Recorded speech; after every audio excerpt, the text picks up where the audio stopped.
Hello दोस्तों, स्वागत है आपका हमारे चैनल यूपी एग्जाम क्विज़र में। दोस्तों, आज के वीडियो में हम 6 अप्रैल से संबंधित उत्तर प्रदेश के सभी एग्जाम्स के लिए मोस्ट इंपॉर्टेंट करंट अफेयर के क्वेश्चंस को डिस्कस करेंगे और हर एक क्वेश्चन से रिलेटेड आपको फैक्ट भी बताएंगे। और वीडियो के अंत में हम आपसे एक क्वेश्चन भी पूछेंगे जिसका जवाब आपको कमेंट बॉक्स में देना है। और अगर आपको इसकी PDF डाउनलोड करनी है तो इसकी PDF आप हमारे टेलीग्राम ग्रुप से डाउनलोड कर सकते हैं। टेलीग्राम ग्रुप की लिंक आपको वीडियो के डिस्क्रिप्शन में मिल जाएगी।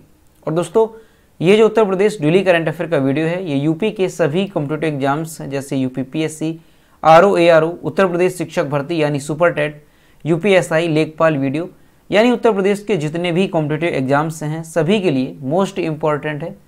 तो अगर आप उत्तर प्रदेश के किसी भी एग्जाम्स की तैयारी कर रहे हैं तो इस वीडियो को रेगुलर जरूर देखें। तो चलिए शुरू करते हैं। आज का सेशन शुरू करने से पहले कल के क्वेश्चंस का रिवीजन करेंगे। कल का पहला क्वेश्चन है, किस रेजिमेंट की 2 बटालियन को थल सेना प्रमुख ने प्रेसिडेंट कलर से सम्मानित किया? इसका जो करेक्ट आंसर है वो है option number A, Dogra regiment को। अगला क्वेश्चन है, उत्तर प्रदेश में कितने करोड़ की लागत से पिंक टॉयलेट बनाए जाएंगे? इसका जो करेक्ट आंसर है वो है ऑप्शन नंबर B, 1000 करोड़ रुपए की लागत से। और दोस्तों, उत्तर प्रदेश करंट अफेयर की लास्ट 1 ईयर की अगर आपको PDF डाउनलोड करनी है तो इसकी लिंक आपको वीडियो के डिस्क्रिप्शन में मिल जाएगी। वहां से आप इस PDF को डाउनलोड कर सकते हैं।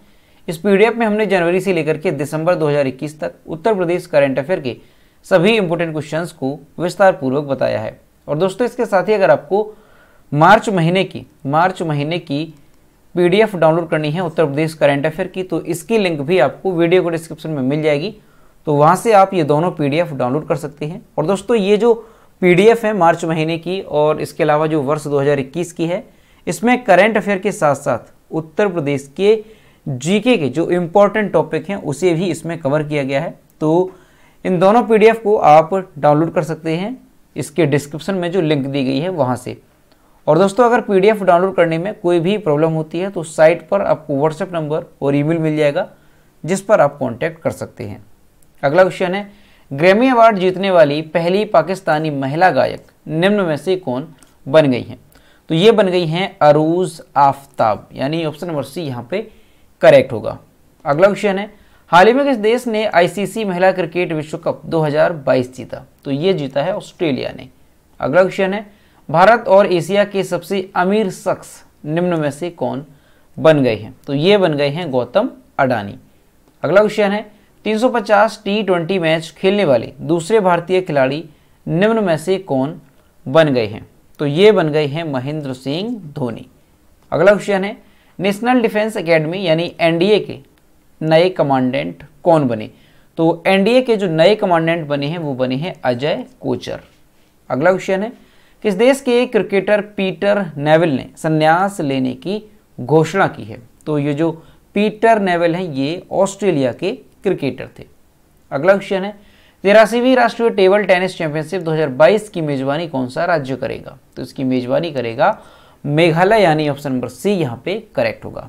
तो दोस्तों, ये थे कल के क्वेश्चंस जिसका हमने रिवीजन किया। अब हम शुरू करते हैं आज का सेशन। आज का पहला क्वेश्चन है, हाल ही में भारतीय मूल की फाल्गुनी शाह को किस पुरस्कार से सम्मानित किया गया? इसका जो करेक्ट आंसर है वो है option number A, Grammy award से। न्यूयॉर्क में रहने वाली भारतीय मूल की अमेरिकी गायिका है फाल्गुनी शाह। इन्हें जो है ग्रैमी पुरस्कार से सम्मानित किया गया। और दोस्तों, किस लिए?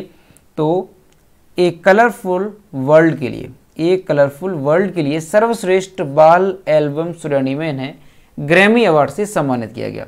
दोस्तों, फाल्गुनी ने जयपुर संगीत परंपरा में हिंदुस्तानी शास्त्रीय संगीत में प्रशिक्षण लिया। उन्होंने कौमुदी मुंशी से ठुमरी की बनारस शैली और उदय मजूमदार से अर्धशास्त्रीय संगीत का प्रशिक्षण प्राप्त किया। फाल्गुनी साल 2000 में अमेरिका रहने लगी थी और वहीं पर उन्होंने संगीत क्षेत्र में काम करना शुरू किया। तो दोस्तों, ध्यान रखना है, क्वेश्चन मोस्ट इम्पॉर्टेंट है कि भारतीय मूल की जो गायिका हैं अमेरिकी गायिका फाल्गुनी शाह, इन्हें जो है ग्रैमी अवार्ड से सम्मानित किया गया। और किस श्रेणी में? तो ध्यान रखना है, सर्वश्रेष्ठ बाल एल्बम श्रेणी में इन्हें जो है सम्मानित किया गया एक कलरफुल वर्ल्ड के लिए। और यहाँ पर आपको ध्यान रखना है कि जो फाल्गुनी शाह हैं इन्होंने कौमुदी मुंशी से ठुमरी की बनारस शैली और उदय मजूमदार से अर्धशास्त्रीय संगीत का प्रशिक्षण प्राप्त किया है। तो इस वजह से ये उत्तर प्रदेश से भी संबंधित हैं, तो इनका नाम ध्यान रखना है और इन्हें अभी जो है ग्रैमी अवार्ड से सम्मानित किया गया है। अगला क्वेश्चन है, पिछले 5 वर्षों में जेम पोर्टल से की गई खरीदारी में उत्तर प्रदेश पूरे देश में किस स्थान पर रहा? इसका जो करेक्ट आंसर है वो है ऑप्शन नंबर ए, पहले स्थान पर।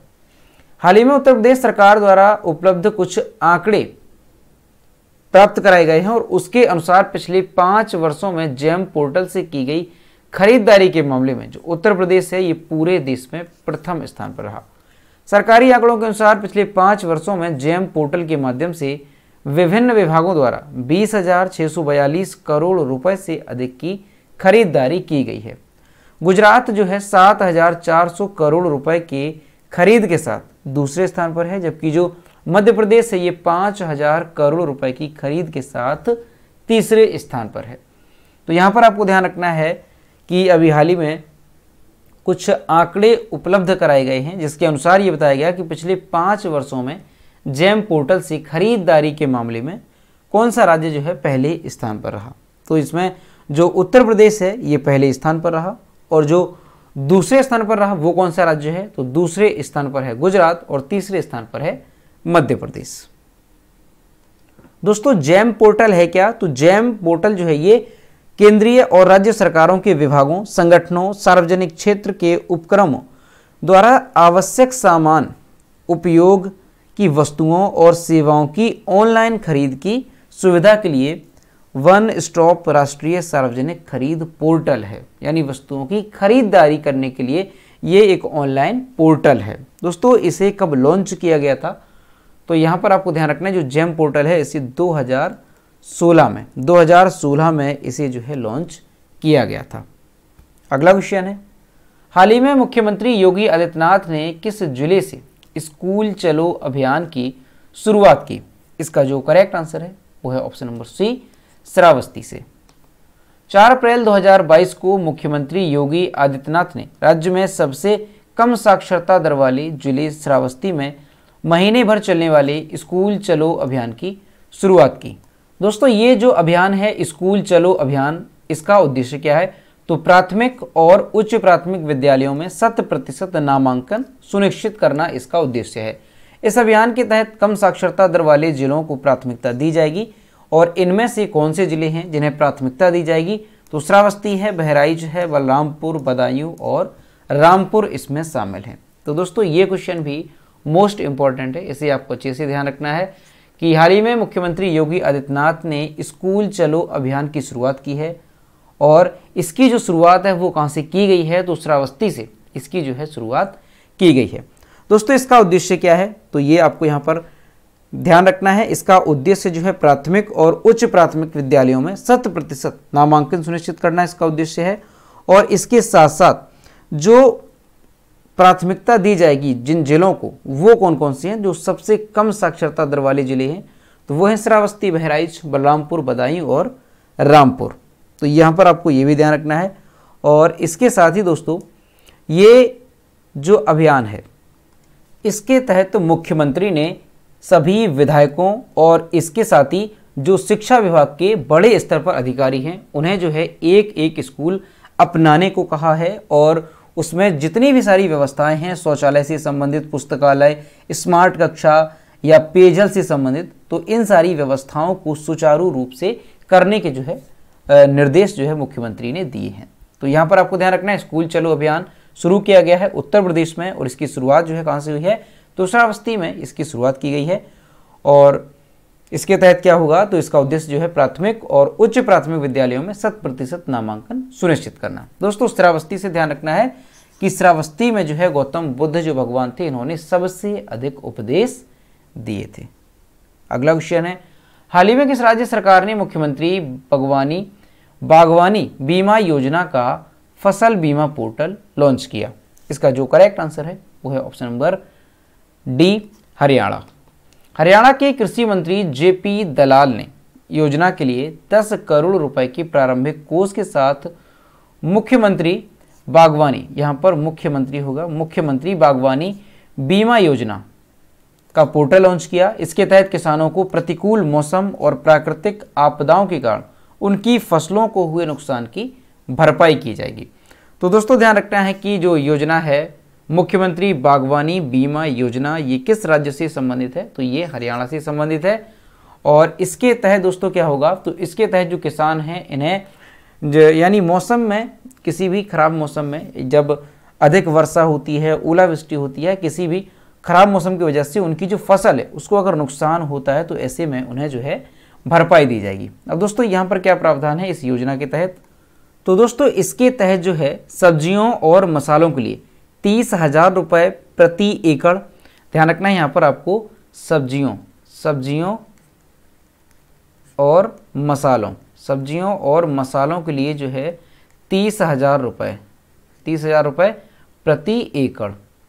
और इसके अलावा जो फल हैं, फल के लिए 40,000 रुपये प्रति एकड़ जो है किसानों को दिए जाएंगे। अब इसमें भी क्या होगा, इसमें भी इस आधार पर दिए जाएंगे कि जो किसान है उसका नुकसान कितना हुआ है, यानी किसान की जो खेती है उसका 25% नुकसान हुआ या 50% या 75% या फिर 100%। अगर उसके फसल की जो नुकसान है वो 100% हुआ है, यानी उसकी जो फसल है वो पूरी तरह से बर्बाद हुई है, तो उसे 100% जो है ये भरपाई दी जाएगी। और 100% में कितना होगा, तो प्रति एकड़ अगर फल की फसल है तो 40,000 और अगर सब्जियां और मसाले हैं तो 30,000 रुपये जो है उसे प्रति एकड़ के हिसाब से दिए जाएंगे। अब दोस्तों इसमें क्या है, इसमें किसान का अंशदान बीमित राशि का केवल 5%, यानी सब्जियों और मसालों के लिए 750 रुपये प्रति एकड़ और फलों के लिए 1,000 रुपये प्रति एकड़ जो है किसानों को बीमा रहेगा, उसे देना होगा ये जो बीमा की दर है। ठीक है, तो यहाँ पर आपको ये चीज़ ध्यान रखनी है कि जो योजना है मुख्यमंत्री बागवानी बीमा योजना, ये किस राज्य से संबंधित है, तो ये हरियाणा से संबंधित है। और इसके तहत क्या प्रावधान है, तो प्राकृतिक आपदाओं के कारण जो किसान हैं जिनकी फसलों को नुकसान हुआ है उसकी भरपाई जो है राज्य सरकार करेगी। अब दोस्तों यहाँ पर हरियाणा की बात है तो यहाँ पर हम देखेंगे, ये है मैप में हरियाणा। यहाँ पर आप देख सकते हैं मैप में हरियाणा है। हरियाणा की जो सीमा है वो किन किन राज्यों को टच करता है, तो पंजाब है, इसके अलावा यहाँ पर राजस्थान है और यहाँ पर उत्तर प्रदेश है और यहाँ पर एक केंद्र शासित प्रदेश है दिल्ली और इसके अलावा यहाँ पर हिमाचल प्रदेश। और दोस्तों यहाँ पर हरियाणा और उत्तराखंड के बीच में यमुना नदी है, तो यमुना नदी के माध्यम से जो हरियाणा है वो उत्तराखंड की सीमा को साझा करता है। दोस्तों हरियाणा की कैपिटल क्या है, तो चंडीगढ़ हरियाणा की कैपिटल है। हरियाणा के चीफ मिनिस्टर कौन है, तो मनोहर लाल खट्टर। और हरियाणा के गवर्नर कौन है, तो बंडारू दत्तात्रेय हरियाणा के गवर्नर हैं।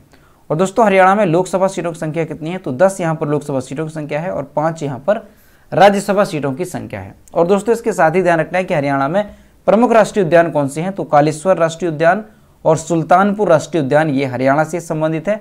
और इसके अलावा ध्यान रखना है कि भारत का पहला विश्व शांति केंद्र ये कहाँ पर स्थापित किया गया, तो ये हरियाणा के गुरुग्राम में स्थापित किया गया। और इसके साथ ही भारत का पहला हेली हब और भारत का पहला ग्रेन ATM ये कहाँ पर स्थापित किया गया, तो ये भी हरियाणा के गुरुग्राम में स्थापित किया गया है। तो ये चीज़ भी आपको यहाँ पर ध्यान रखनी है। और एक योजना हाल ही में शुरू की गई थी हरियाणा में, कौन सी, मातृशक्ति उद्यमिता योजना। अगला क्वेश्चन है, हाल ही में रेलवे सुरक्षा बल RPF ने किस अभियान के तहत कथित कालाबाजारी करने वालों के खिलाफ एक अखिल भारतीय अभियान चलाया। इसका जो करेक्ट आंसर है वो है ऑप्शन नंबर सी, ऑपरेशन उपलब्ध के नाम से। हाल ही में रेलवे सुरक्षा बल यानी RPF ने ऑपरेशन उपलब्ध के तहत कालाबाजारी करने वालों के खिलाफ एक अखिल भारतीय अभियान चलाया है। इससे पहले फरवरी 2022 में RPF द्वारा ऑपरेशन आहट नाम से मानव तस्करी पर अंकुश लगाने हेतु एक राष्ट्रव्यापी अभियान शुरू किया गया था। ऑपरेशन उपलब्ध के तहत क्या होगा, तो इसके तहत महीने भर के अभियान ने दलालों या कालाबाजारी करने वालों की गतिविधियों पर काफ़ी हद तक अंकुश लगाने और आम आदमी को रेलवे टिकट उपलब्ध कराने में सक्षम बनाया है। तो यहाँ पर आपको ध्यान रखना है कि ऑपरेशन उपलब्ध जो है ये किसकी ओर से शुरू किया गया, तो रेलवे सुरक्षा बल यानी RPF ने इस अभियान को शुरू किया है। और इससे पहले जो है RPF द्वारा एक अभियान शुरू किया गया था, कौन सा, ऑपरेशन आहट के नाम से। ठीक है, तो दोनों ये किससे संबंधित हैं, रेलवे सुरक्षा बल यानी RPF से संबंधित हैं। और ये जो शुरू किया गया है ऑपरेशन उपलब्ध, इसका उद्देश्य क्या है, तो कालाबाजारी करने वालों के खिलाफ जो है रोकथाम करना इसका उद्देश्य है। अगला क्वेश्चन है, हाल ही में किसके द्वारा लिखित पुस्तक crunch time Narendra Modi's national security crisis launch की गई? इसका जो करेक्ट आंसर है वो है option number B, doctor Shriram Chauliya.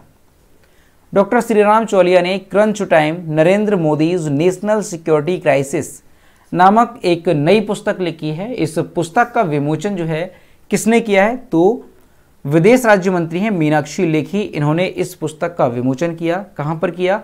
तो नई दिल्ली में इंडिया इंटरनेशनल सेंटर में इसका विमोचन किया गया। ये जो पुस्तक है ये देश को भारत के बाहरी विरोधियों द्वारा उत्पन्न सुरक्षा खतरों से बचाने के लिए राज्य में बहुत आवश्यक जनता के विश्वास पर प्रकाश डालती है। पुस्तक चीन और पाकिस्तान के साथ संकट के दौरान पीएम मोदी की निर्णय लेने की श्रृंखला का विश्लेषण करती है। तो दोस्तों ध्यान रखना है कि जो पुस्तक है crunch time Narendra Modi's national securities crisis, जो पुस्तक है इसके लेखक कौन है? तो डॉक्टर श्रीराम चौलिया इसके लेखक हैं और हाल ही में इसे मीनाक्षी लेखी ने लॉन्च किया है। अगला क्वेश्चन है, हाल ही में किसने मियामी ओपन टेनिस खिताब 2022 जीता? इसका जो करेक्ट आंसर है वो है ऑप्शन नंबर ए, इगा स्वितेक। और यहाँ पर आप इमेज में देख सकते हैं, ये है इगा स्वितेक जिन्होंने मियामी ओपन टेनिस खिताब 2022 जीता। पोलिश स्टार टेनिस खिलाड़ी हैं ये इगा स्वितेक। इन्होंने फाइनल मैच में जापान की नाओमी ओसाका को हराया है 6-4 और 6-0 से और 2022 का मियामी ओपन टेनिस टूर्नामेंट का खिताब जीता। स्वितेक के लिए यह उनका चौथा करियर WTA 1000 खिताब है और कुल मिलाकर छठा एकल खिताब है। साथ ही यह उनकी लगातार 17वीं खिताबी जीत है। यह जीत अब स्वितेक को महिलाओं की रैंकिंग में नंबर 1 स्थान पर पहुंचा देगी। तो दोस्तों ये क्वेश्चन भी काफ़ी इंपॉर्टेंट है। ध्यान रखना है कि हाल ही में मियामी ओपन टेनिस टूर्नामेंट 2022 का खिताब किसने जीता? तो इगा स्वितेक ने जीता। और इन्होंने किसे हराया? तो नाओमी ओसाका को इन्होंने हराया है और उनके करियर का ये WTA 1000 खिताब का चौथा है ये अवार्ड। और कुल मिलाकर के अगर देखा जाए तो ये उनका छठा एकल खिताब है और यह उनकी लगातार 17वीं खिताबी जीत है। अगला क्वेश्चन है, हाल ही में किस मंत्रालय ने मंदिर 360 वेबसाइट लॉन्च की? इसका जो करेक्ट आंसर है वो है ऑप्शन नंबर सी, संस्कृति मंत्रालय। आज़ादी का अमृत महोत्सव के तत्वाधान में IGNCA MP theatre, Indira Gandhi राष्ट्रीय कला केंद्र, नई दिल्ली में संस्कृति मंत्रालय द्वारा एक वेबसाइट लॉन्च की गई है। कौन सी? तो ध्यान रखना है, मंदिर 360 एक वेबसाइट लॉन्च की गई है। किसके द्वारा? तो संस्कृति और विदेश राज्य मंत्री मीनाक्षी लेखी के द्वारा। दोस्तों ये जो वेबसाइट लॉन्च की गई है मंदिर 360 यानी मंदिर 360 जो वेबसाइट है, इसका काम क्या होगा, इसका उद्देश्य क्या होगा? तो ये जो वेबसाइट है दोस्तों, ये जो वेबसाइट है ये क्या करेगी? तो इसके माध्यम से कोई भी किसी भी स्थान से 12 ज्योतिर्लिंग और 4 धाम के दर्शन कर सकता है, जिससे लोगों को जोड़े रखने के साथ साथ सभी का जीवन सुविधाजनक हो जाता है।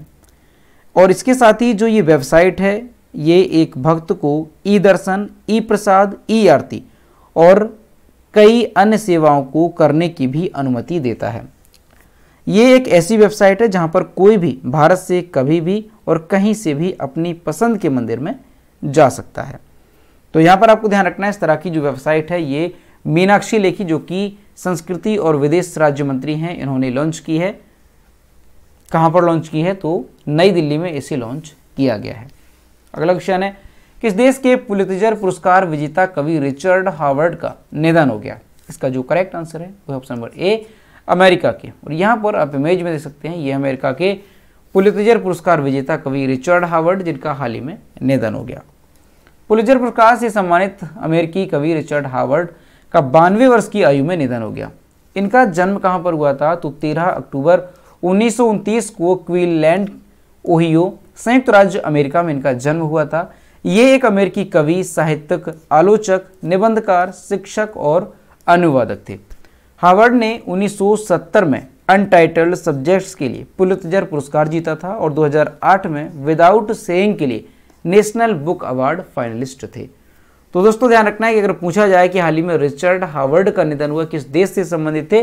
तो ये अमेरिका से संबंधित थे। और इन्हें जो है किस पुरस्कार से सम्मानित किया गया था? तो कई सारे पुरस्कारों से इन्हें सम्मानित किया गया था, जिनमें से प्रमुख है पुलित्जर पुरस्कार, जो कि 1970 में इन्हें अनटाइटल्ड सब्जेक्ट्स के लिए दिया गया था। अगला क्वेश्चन है, हाल ही में विक्टर ओरबन ने किस देश के प्रधानमंत्री के रूप में चौथी बार जीत दर्ज की? इसका जो करेक्ट आंसर है वो है ऑप्शन नंबर सी, हंगरी के। और यहां पर आप इमेज में देख सकते हैं, ये हंगरी के चौथी बार जीतने वाले प्रधानमंत्री विक्टर ओरबन। हंगरी के प्रधानमंत्री विक्टर ओरबन ने 2022 के लिए देश के आम चुनावों में शानदार जीत से कार्यालय में चौथी बार जीत हासिल की है और लगातार उनकी जो पार्टी है दक्षिणपंथी फाइड्स पार्टी ने कुल 98% मतगणना में 53.1% वोट जो है वो हासिल किए हैं। मई 2010 में प्रधानमंत्री की भूमिका संभालने के बाद से 58 वर्षीय पहले से ही यूरोपीय संघ में सरकार के सबसे लंबे समय तक शासन करने वाली प्रमुख हैं। तो दोस्तों यहाँ से इनका नाम काफ़ी इंपॉर्टेंट है, क्योंकि हंगरी में लगातार ये चौथी बार जो है प्रधानमंत्री पद के लिए चुने गए हैं। और इनका नाम क्या है? तो विक्टर ओरबन इनका नाम है। ये हंगरी के प्रधानमंत्री चौथी बार बन गए हैं। दोस्तों हंगरी से संबंधित ध्यान रखना है कि हंगरी की कैपिटल क्या है? तो बुडापेस्ट हंगरी की कैपिटल है। हंगरी की करेंसी क्या है? तो हंगेरियन फॉरेंट हंगरी की करेंसी है। और प्रधानमंत्री कौन बन गए? तो विक्टर ओरबन यहाँ के प्रधानमंत्री बन गए हैं। तो दोस्तों ये थे 6 अप्रैल से संबंधित उत्तर प्रदेश के सभी एग्जाम्स के लिए मोस्ट इंपॉर्टेंट करंट अफेयर के क्वेश्चन जो कि हमने डिस्कस किए। अब हम देखते हैं कल के वीडियो को क्वेश्चन जो हमने आपसे पूछा था। तो ये है कल के वीडियो को क्वेश्चन जो हमने आपसे पूछा था। डफ and Phelps celebrity brand valuation report 2021 में शीर्ष स्थान पर कौन से खिलाड़ी रहे? इसका जो करेक्ट आंसर था वो ऑप्शन नंबर बी था, विराट कोहली। और लगभग सभी स्टूडेंट्स ने इसके सही जवाब किए। और मैं आपसे हर रोज कहता हूँ कि जो भी क्वेश्चन आपसे पूछा जाए तो सभी लोग क्वेश्चन का आंसर जरूर किया करो। तो ये आज का क्वेश्चन, उत्तर प्रदेश के किन किन जिलों की तहसीलों को मिलाकर एक नया जिला आंवला बनाया जाएगा? ऑप्शन नंबर ए है बरेली, बी है बदायूं, सी है रामपुर और डी है उपरोक्त सभी। तो इसका जो भी करेक्ट आंसर है वो आपको कमेंट बॉक्स में बताना है। तो दोस्तों अगर आपको आज का वीडियो पसंद आया हो तो वीडियो को लाइक करें, अपने दोस्तों के साथ शेयर करें, और अगर अभी तक हमारे चैनल पर नए हैं तो चैनल को सब्सक्राइब करना ना भूलें। साथ ही बेल आइकन को भी प्रेस करें ताकि टाइम टू टाइम नोटिफिकेशन आप तक पहुंचता रहे। तो मिलते हैं नेक्स्ट वीडियो में। Thank you.